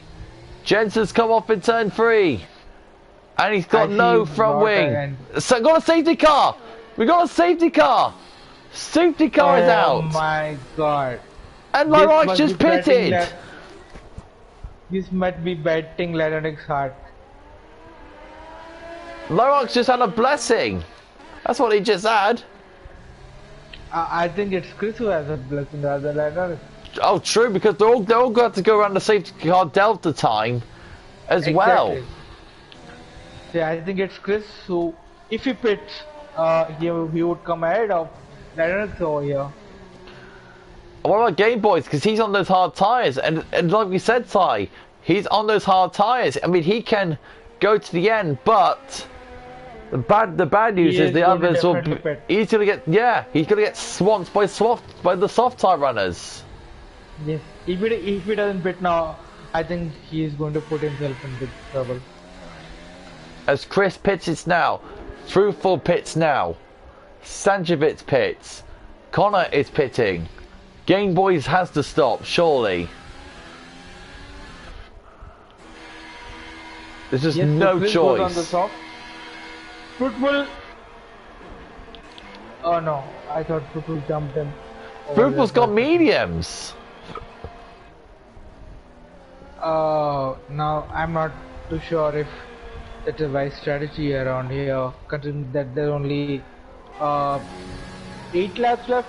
Considering the fact that the safety car would come out in the 20th lap, it might go longer depending on how long the field gets. Lyronics just undercut Connor on the exit. Beautifully constructed work for Lyronics. So he keeps that 3rd place. Unbelievable stuff there. Fruitful's on those mediums, and that's going to be a big disadvantage because Lyronics is just there. But he's got to pressure Chris into another mistake side to get a 6-second penalty on Chris. He's got to do that. He's got to put Chris into another mistake for him to be champion. What Chris needs to do is not make another mistake. Yep, I think that's how the equation is right now. All Chris needs to do is win the champion. And you know what? Even Chris can lose the positions to Fruitful and Rhino and still be champion. So he's got the privilege to be all the way down to P3. Sorry, P2. Beg your pardon. Yeah, so right, Chris, right now he can let Fruitful by and literally just fend off Lyronics. But I think what Chris wants to do is use Fruitful as a bit of a buffer, a bit of a brick wall by chance. I think that's what he wants to do, don't he? Yes, definitely. I think that's what Chris would be glad about. That he's got Fruitful between himself and Lyronics, because Lyronics, before he gets to deal with Chris, he has to go through Fruitful first, and we all know how good Fruitful is. Just Clive Baser says, "Go Mercedes." He's cheering on Lyronics to win the championship. But look at another factor here. CPI Connor. It could be a little bit of a factor his side, because right now he's got no penalties. He could be a little bit of a factor for this championship as well, can't he? Yes, he can. He might finish first if he stays within 3 seconds of the top 3 guys. But having said that, the championship is really not between him and the other two. It's just between. But what I'm saying is, at the moment. What I'm saying is, if Connor finishes first, Chris finishes second, and Lyronics finish 4th, Chris still wins, don't he? Yes, he does. And if Connor wins first, and Fruitful comes second, and Lyronics comes third, and Chris comes 4th, Chris would still win the championship because he's got that point advantage of 7 points over Lyronics. So what Lawrence needs to do is get past Chris and Fruitful. What Lyronics needs to do right over here. You know what? The F1 championship points are so funny because the biggest gap is from first to second. The rest of the gaps are just about 3 to 2 points. So having said that, Lyronics needs to win this race by hook or crook, and then expect Chris to finish Peter or lower, and that's the only equation for Lyronics to win. If they finish right behind the other, it's going to be the Chris championship. So just waiting on the safety car to cover it at the end of this lap, which it will. So Fruitful is got to do a job here for Chris and keep Lyronics behind. But let's see what Fruitful can do. But you know what Fruitful is going to be like us. Well, the feet side just gone off. So what Fruitful needs to do is help out help out Chris and block Lyronics. But we all know what Fruitful's going to be like. he's going to try and attack Chris and know what he wants to do. He wants to win this race. So I have to see what happens there. Or is all these guys now sneaking around there, literally backing themselves up for the safety car. The safety car has come around the penultimate corner now. As all these cars now, Chris is the safety car. As they go on board with Connor. Look at that, almost touching the back of Lyronix's car. Be careful because one little pixelated hit will bring him a penalty as Chris puts his foot down. Now we're restarting. Now we're into the final 8 laps of the season. Here we go. Lyronix needs to get past Fruitful as soon as he can. The race has restarted. Now Chris is bolted away. Good restart from him. Fruitful is trying to chase it down though. Lyronix needs to get past Fruitful as soon as he can before Connor catches him. Tony gets it's got the penalty for ignoring the yellows. I didn't see any yellow flags to be fair, so we wouldn't know. So right now, look at Connor. He's literally all over the back of Lyronix's car. Lyronix doing all he can to hold off that Ferrari behind. Lyronix needs to get past that racing point line now to get close to Chris, because that's how he wants to win the championship, and that's what Lyronix is doing. He's closing on the racing point. The overtake mode is on. Down the inside, going to the hairpin. He's got the inside line. He switches through. Good move there from Lyronix. And now he's going to try and close to Chris, and that's a crucial point there for Lyronix. He gets past Chris at that moment in time. Good move for Lyronix there. As Game Boys is taking on Jensen, and Game Boys is gone past Jensen's car, and Jensen's not going to allow that side by side through the chicane. Good move there from Jensen, and they both bang side pods, and they run him out wide. They're going side by side, good for the double right hander. This is so close. You don't normally overtake there, and you don't. Oh! Jensen spins. They both collided. 2 cars to that one of us now going to happen. That was never ever going to work. I think Tony was supposed to back off. Jensen was supposed to back off over here. Yeah, in my mind, if I was you, Si, I would have backed off. But yeah, I think this is GP1 and they just don't give up. They never do, and that's why we love GP1 already, don't we? Definitely, I think it gives us that fighting spirit. Now, so, as we speak, we got Connor, who's about 4 tenths behind Fruitful, and who's gaining majorly on him. And look at Connor. See him making a move. Connor's going to try and dive down to the inside. And he breaks a bit late. Oh, lovely move for Connor. Now he's going to try and catch Lyronix. And Lyronix is going to try and catch Chris. Chris has almost got a 2-second gap on him already. And look at Fruitful. He's not going to give up on it just yet, but it's a little bit too much for the Racing Point driver as Chris storms away from the pack. He's almost got a 2-second gap on his championship rival. Lyronix needs to catch him. And I need to, or for Chris to get a 6-second penalty. That's the ultimate chance for Lyronix to win. If Chris gets the another penalty, side, it's going to swing into Lyronix's favour because 1, the less penalties Lyronix has, and 2, the no penalties that Connor has. Let's not forget the fact that despite Lyronix having a time penalty advantage, if Chris finishes even third, if Chris finishes even second, he would still have the advantage of the point or the race win that he has, because he's got 5 wins for the season and Lyronix has got just 2, if I'm not wrong.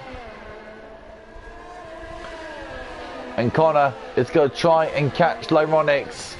Look at this. The Ferrari driver's got the DRS. Lyronix is in trouble. The Mercedes driver's not going to have no chance against the Ferrari driver. And look at Connor. Swings past the Merc. Lyronix is going back down to 3rd. Now, I think Connor is definitely here to spoil the party for both Chris and Lyronix. But having said that, if Connor manages to overtake Chris in the final 2 races, in the final 5 laps, I think Chris has still got advantage over here to win the championship. It's true. That's very true. Because look at Chris. Look at Connor. He's absolutely flying. Look at him go, Si. He's closing down on Chris already. Look at him go. You know what? That's what Connor for you. He is relentless. It doesn't matter whether he's winning for the championship. Oh, Chris has got another penalty. Now, this, like I said, would be interesting. And Connor gets the fastest lap of the race.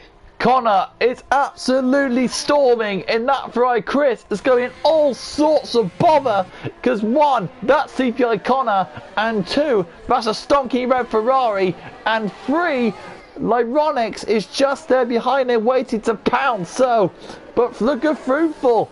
He's not getting up on Lyronix as well. This is 4 laps to go of this race, and there's nothing to decide yet, Si. As the gap stand right now, Lyronix would still get P2. But yeah,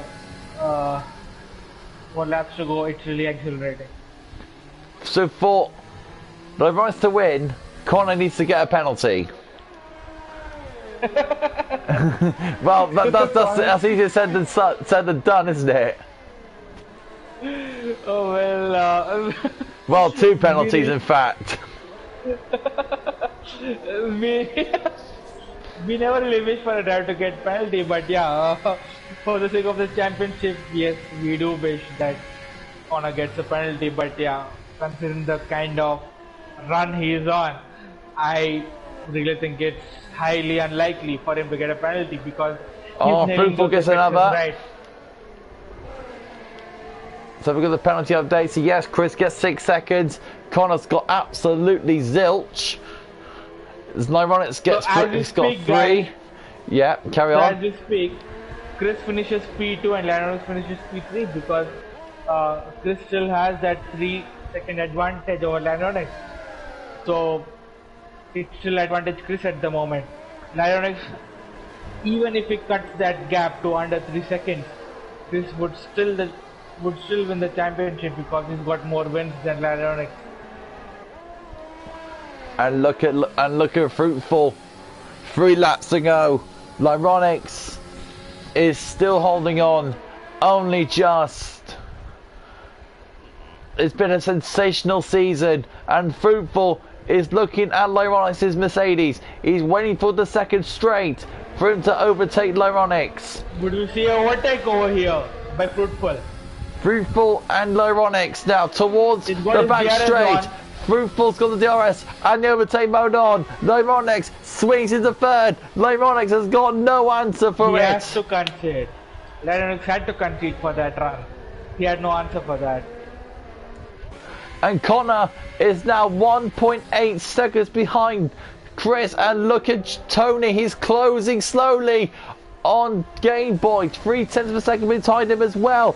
But Tony has not got enough airs for that. Trying to close in on Game Boys. Game Boys holds on only just.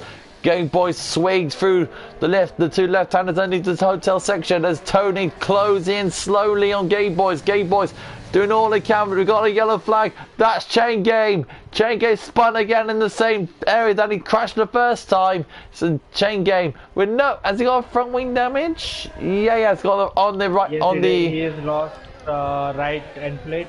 He's lost his right end plate, but Chain Game is going to end the season off no matter what. That car is in. Oh, and Chain Game is retired in the pits. No. Oh, it's all come true. That's the last thing I wanted tonight, to be honest. But yeah, I think he's had enough. And farewell, Chain Game. We'll really miss you next season. Chain Game, from all of us here at SFR, we thank you for your commitment, the commentary that you do. You've been unbelievable. We'll miss you, buddy. We really do. So, now to the main action. 2 laps to go. Tony on the back of Game Boys. Can Game Boys hold off Tony? Which he will. Jensen gets another penalty for corner cutting. As Tony and Game Boys still close to each other. I think the race is kind of holding out to be obvious, isn't it, at the moment, especially the top three. I think Connor for the win, followed by Chris, Leonix, and then Fruitful. So yeah, Fruitful might be at a slight disadvantage over here because he's got that extra 3-second penalty. So as we go to our 7th lap on those soft tyres now, do you think the soft tyres are starting to feel a little bit of pain now? No, not yet. Definitely not on the 7th lap. But yes, they would be at a disadvantage to the medium runners. But yes, the soft runners won't feel it. The pace reduction is so natural around the 7 to 9 laps region for soft that you really don't feel that you're losing time because the grip feels normal coming out of the corners. But having said that, yes, the medium runners would definitely be gaining on them at this moment. So looking at Connor right now, closing in on Chris's AlphaTauri. 1.3 seconds is to get. You can see Chris's car in the foreground trying to get away, but we all keep saying that Connor is so relentless, and yes, look at him. He's really harassing that AlphaTauri right now. He definitely is. I mean, at this point, I really don't want Chris to stress because he's got the championship under his control. He can actually let Connor through and still win the championship. That's how well placed he is. So, I think what Connor's doing is he's sending a message, isn't he? I think that's what he's been doing throughout the season. That he's been sending a message.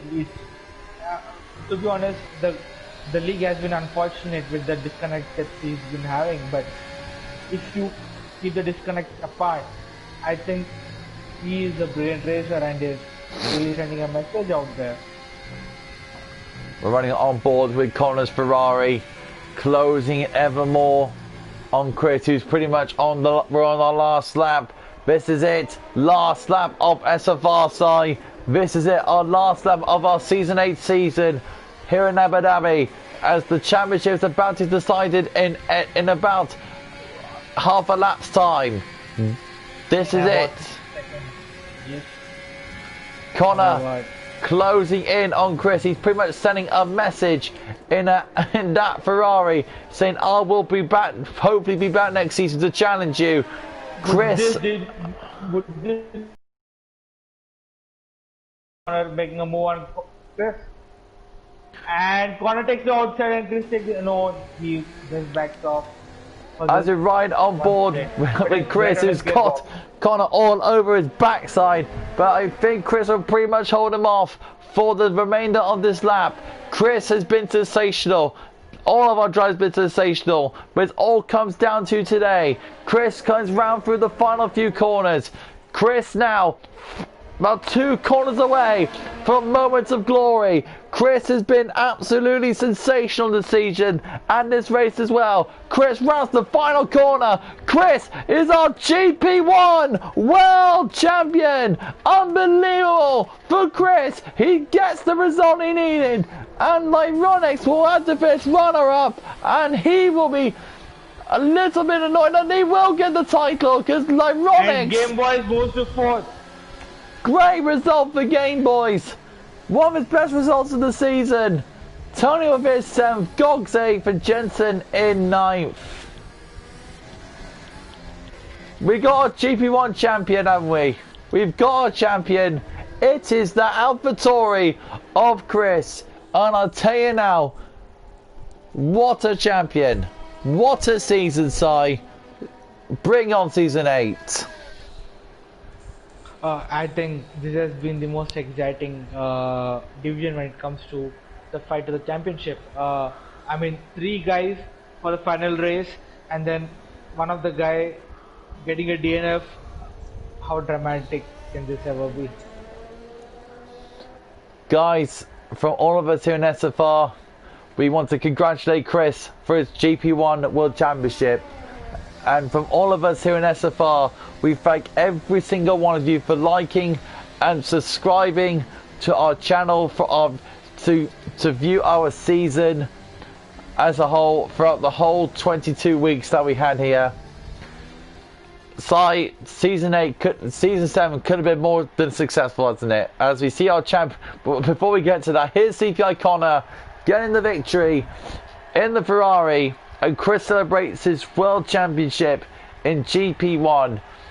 I really hope that Connor stays. I hopefully get to hear from him as well, because in my mind, Connor is a big prospect for next season. Let me invite them. Sweet, no worries, buddy. As we round off the season, Lyronix has left the session, so probably might not hear from him. Chris has left the session, we might not hear from him. CPI Connor wins our final race of the season here in SFR, gets first place, and we'll go off the season and on an absolute high. Chris is our world champion, finished second, Fruitful third, Game Boys fourth, Lyronix fifth, Sanjovic sixth, Tony 7th, Gogs in 8th, Jensen 9th, Che Game in his final race of the season finishes 10th, Vorbeek 11th, Laser 12th, and Joey in 13th place. I don't think we might get any interviews. We'll have to wait and see. Yes, I think that might be the case, but I'm trying my best to bring them back out. I don't think we're not going to hear from them today, but there we go.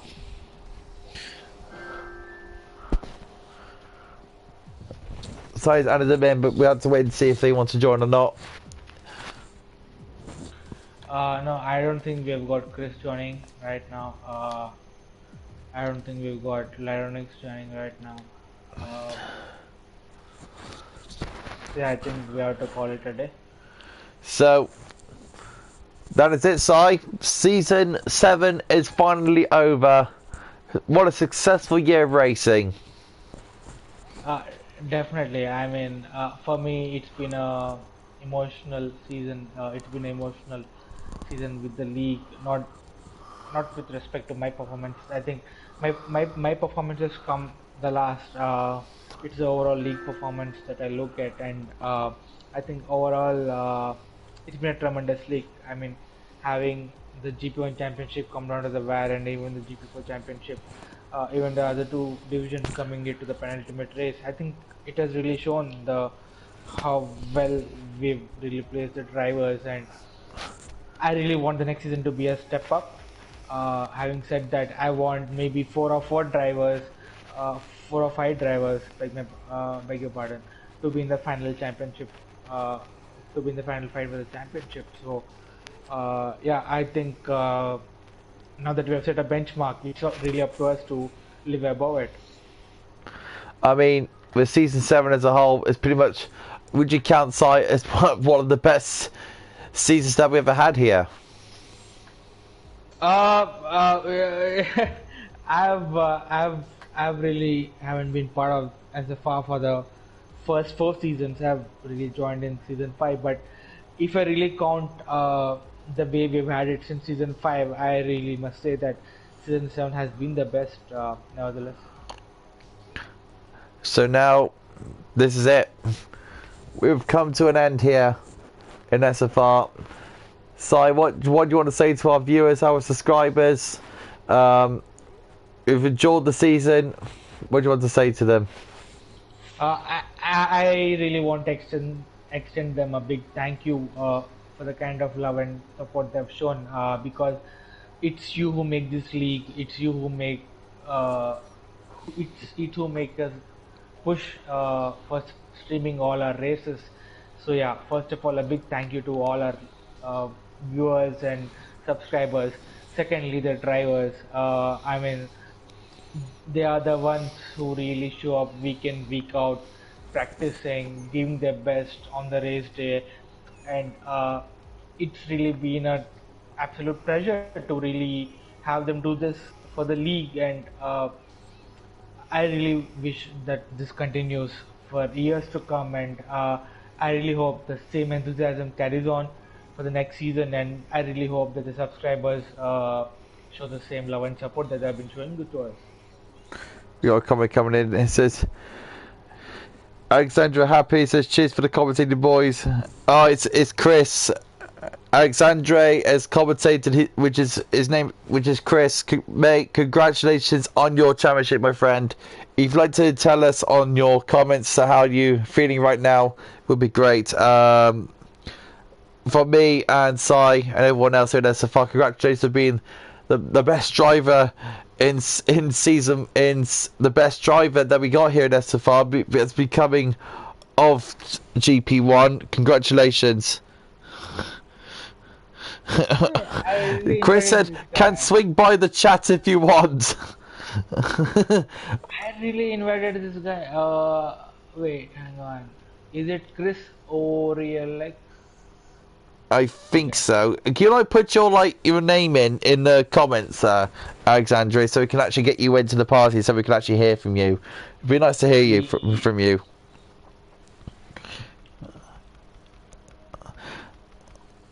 I'll do that.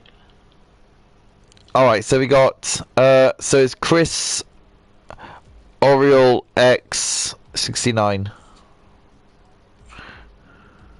Chris O'Reilly. EXX69. Have you got it? I've been putting the I after the R. I've been putting the E after the R. Sorry. Have you got it? Yes, I found them. Yes. Sweet, well done. We're going to hear from our GP1 champion after all, which is good to hear, Sai. Yeah, I've been getting his spelling wrong all this while. That's a shame on me.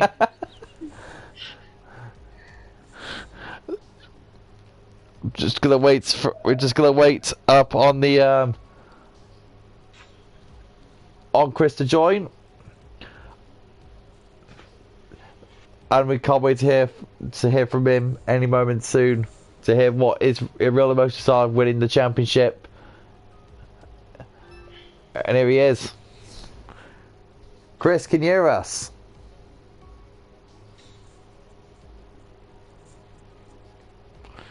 If he's getting his mic on.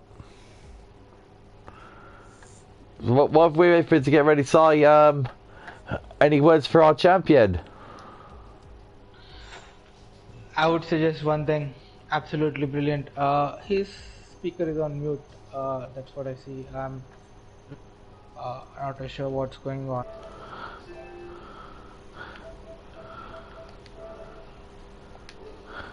Oh, got to wait for it. I'm using.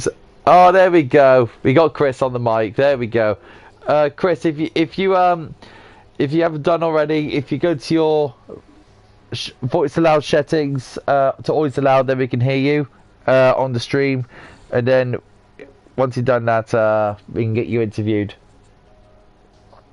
You go to your party settings.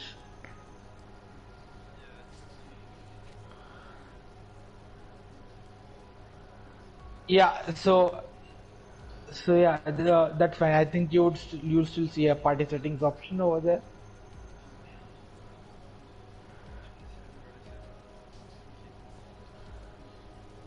So after party settings, you'd see a allow your voice to be shared option.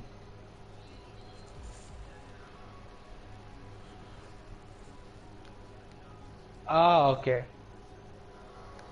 Okay, so let's hope it's default. By default, you allow your voice to be shared, right? I just watched the stream now. Yeah, we just can't hear him. Never mind. All right. Never mind. Okay. Well, the stream can't hear us. The stream can't hear you, Chris. But never mind. Mate, how do you feel being GP1 champion?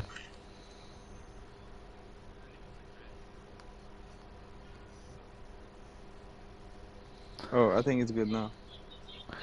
I mean, fixed it. I think you can hear me on the chat. Let's have a look.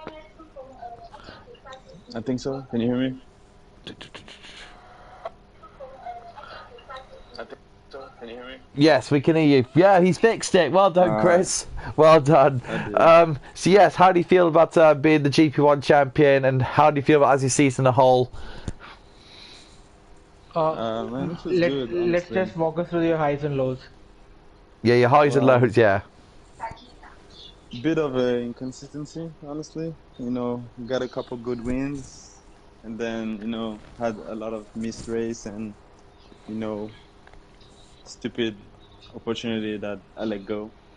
You know, like in Brazil, I should have had at least P2 or P1 and made stupid mistakes. But you know, it was so close in the results that mistakes that I made, you know, it wasn't taken by the same person every time. Laser would win, like Ronix would win, Corner would win. So you know, you would keep them close from me. So you know, it was really fun, honestly. But I wish Corner and those and them guys had more races, you know, because middle of the they came in the middle See, of the league, so it wasn't easy for them to catch up to us who were here from the start. But you know, next season really is going to be fun. I think if all these guys come back. I mean, I mean, the race. Talk about your race yourself, Chris. You had you pretty much controlled the race from the start, and Colin tried to harass you a bit on on the final part. No, he has insane pace. That's he has insane pace. Like this, you can see it on every track. If he doesn't have all these like glitch and lags and has to leave the session and comes back in, and you can see even with these problems, he still managed to finish first or second. So I think he's a little step ahead of me, but still, it was intense. I had control of the race because I was in front. You know, it's a little bit easier to focus on your trash because everybody's behind, caught up behind people. So it's easy for me to keep a good pace because I don't have anybody in front of me. But it was a good race. I had a good quality, which helps a lot. Which made, which really I struggled a bit in the last couple of races on track that I didn't feel comfortable. But you know, most of the time when I had pole, I was able to carry on. But yeah, it was a good race, honestly. I mean, and of course, I well, made with yeah, carry on. no, I was saying I made a good strategy in like USA, if you guys remember, where I made like 5 pit stops or something. So it always feel good to make a good strategy on the safety cars because that's why I struggled a little bit as well. But yeah, I mean, you must be over the moon right now, being the crowned GP1 champion to this yeah, moment. I wasn't thinking about being a contender, honestly. Especially when last year, I think it's last season or 2 seasons before, when I was in a team with Gil and yes, people yes, like him, they were yes. really fast. So I was just hoping to come and fight for, you know, top five at least. But you know, got a hand on in the game a little bit, and you know, it felt good. It felt Yeah, I good. think. So yeah, Yeah, it yeah, does I feels think. good. Yeah, sorry, Chris, but I think you really come a long way since you joined this league.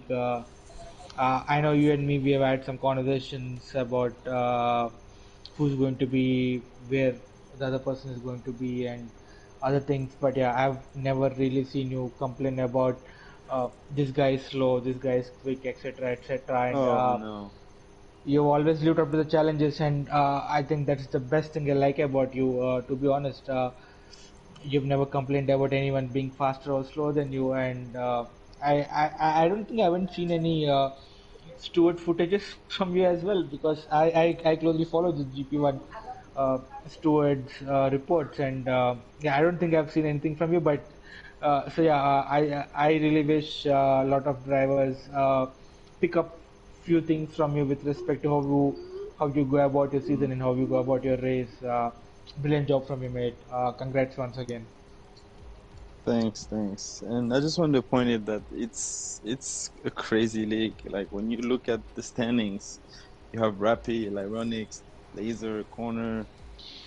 You just have Yeah. Gelato. You have so many drivers who can win a race. You never really know who's going to win. Like depending on the track, some people are feeling better. You know, some people are more comfortable, and it was crazy to me to see like 10 different drivers could literally win a race every single week. So that's really what's fun about the race because you never know. I mean, you can have prediction about who's going to be up there, but you never really know because Rappi had a. I remember at the beginning of the season, and it's too bad that he had a lot of things to do in real life, but so he was absent. But his beginning of the season was crazy. Yeah, he was he was winning it on a all. flyer. He was Yeah, winning, yeah. so it was. Now you got a new. Now you got But Connor now, who's on the rise now. How yeah, you feel and about him next season? Corner. No, he's. I mean, I've been in party chat with him, and I've been, talking with him a bit during the season. He's insanely fast, like really, like Gale fast. So really, to be honest, I think if he would have been here all season and didn't have all this disconnection and all that, I think he would have been up there, honestly, because his space is insane. But it's always fun to drive against drivers like that because he only makes you better. So So in terms of next season, you'll be the main target now. You'll be pretty much going to be the guy who's going to be the main target now to take that crown off you. You're going to defend that championship now for what's going to be worth now, isn't it? I mean, that's what it is. I'm gonna have a chip on my shoulder, and I can't come in and be P6 or P7. I'm gonna fight for podium and wins. So no, that's another pressure. But if you don't like pressure, you can't do that.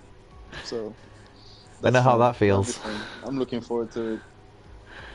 I mean, next Awesome, season. man. So And I'm also looking for better attendance because we can't finish a league GP with 13 drivers. We gotta be a full grid. So yeah, I just Yeah, hoping. mentioned yeah. that to Sai. I know a lot of people. I know a lot of people have real life and work commitment, but let's just hope we can figure out something to have a Yeah, definitely, mate. I better will take. attendance.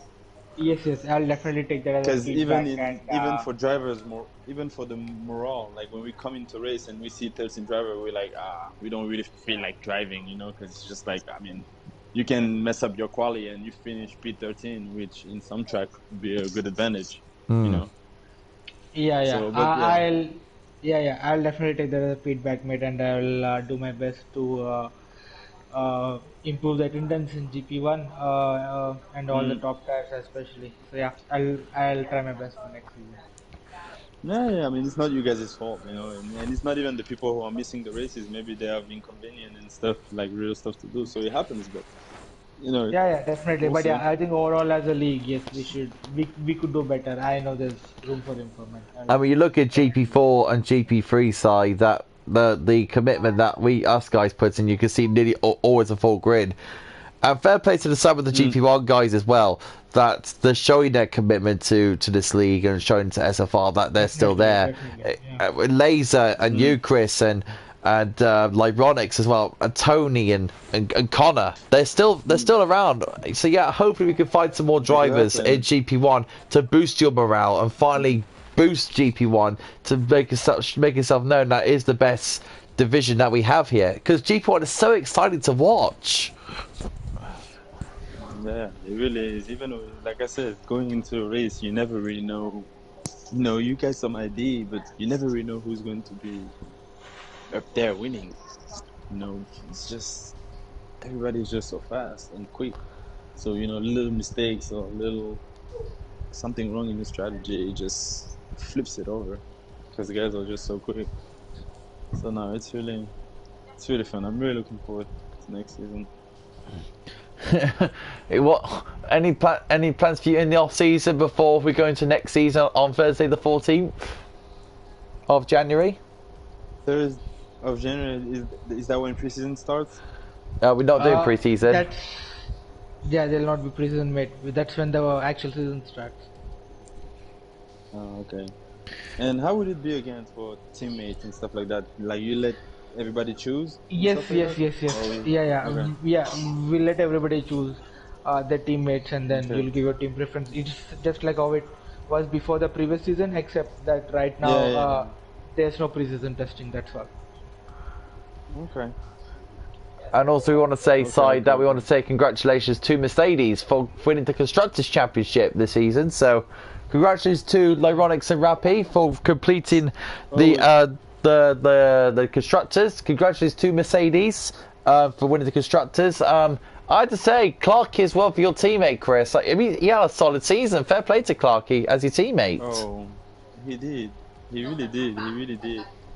Had a little bit of struggle at the beginning of the season, if I remember. I'm not sure. Don't mark my words, but I know in the last 5, 6 races really came through. Had a couple podiums, and You know, I Yeah, know you yeah, talked he's been a on lot fire. about He's that been on move. fire. I know you Yeah. talked a lot about that move where I think, and we weren't even in the party chat, but I reviewed the race, and I heard you saying when I overtook him and another driver at the same time, and he kind of blocked him off. I don't know if you That was remember. Brazil. That was That was Brazil, smart. That yeah. was Brazil. That was it. Oh yeah, that was Brazil. That wasn't even meant to be. We wasn't in the same party chat. We didn't even talk. It just happened. I tried to overtook him, and I didn't even think about it in the race. It's when I reviewed the race and I heard you say it. I was like, wait, did he really do that? That was kind of cool. That was incredible. That That was was one of the kind of best. cool. That's pretty much one. That's probably one of the best team strategy games I've ever seen you two do. That was incredible to watch. But the thing is that we didn't even mean to. We weren't even in the same chat or even talking about it. So it just happened. So that was funny. That's the thing, Chris. I With, thought about with the it. teammates, it's so instinctive, isn't it? That it's so instinctive with his teammates to see that you're coming up towards the end, and it's him holding up the other guy up. He just went boop, went past him, and he's still in front of the other guy in Yeah. front. So yeah, that was very cool. But yeah, he had a good end of the season. Gave a lot of points in the constructor. I think what are we? I don't know the ranking from you, second or third? You're second in the Constructor? championship behind Merck, yeah. Second. So it's good. But like Ronix and Rapid just had such a good beginning of the season. It was just so hard to catch. And missed a couple of races, so so did Clarky. So it was just gonna be too hard to win that one. But it was a good run. So that is it, Si. Season 7 is now over. For SFR, we're going to move on to our Christmas break. Get our turkey down our stomachs. Enjoy the Christmas. Yes, Enjoy the sir. rest period, and then we'll go again for Thursday the 14th for GP1, and January the 11th will be the main season that will kick off in Australia.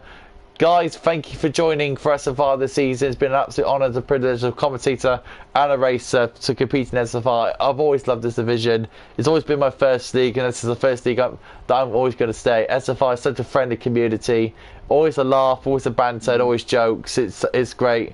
SFR is going to be my home, and it's going to be my home for many a year. It's been absolute a pleasure for joining this league, to join with Si, Dan, and others. Chris, you've been absolutely sensational this season. Well done again for the GP1 Championship, and watch Cheers. out for more challenges to get that Yes. crown off you. Hope you're ready, man. Oh yeah, man. I'm looking forward to it. That's gonna be really fun.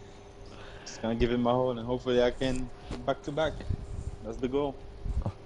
I hope. Yeah, good luck, mate. I don't know if it's been done in SFR, but that's the goal. No, never. It's never been done. It's never been done. You can make history, Chris. You can make history in That's what SFR we're for trying- for something like that. In our world of e-driving, that's what we're trying to do. That's So, what we're trying but- to do. If we so don't try to do guys- that, what are we trying to do? So guys, if you really enjoyed that video, please leave a like and subscribe to our channel, and have a look at our channel for our previous races as well. That's it for SFR. We really hope you enjoyed our season here in that season 7. I hope you all have a lovely Christmas, and we'll all see you all in the new year for 2021, where we kick off the new season in season 8 on January the 11th in Australia with GP4.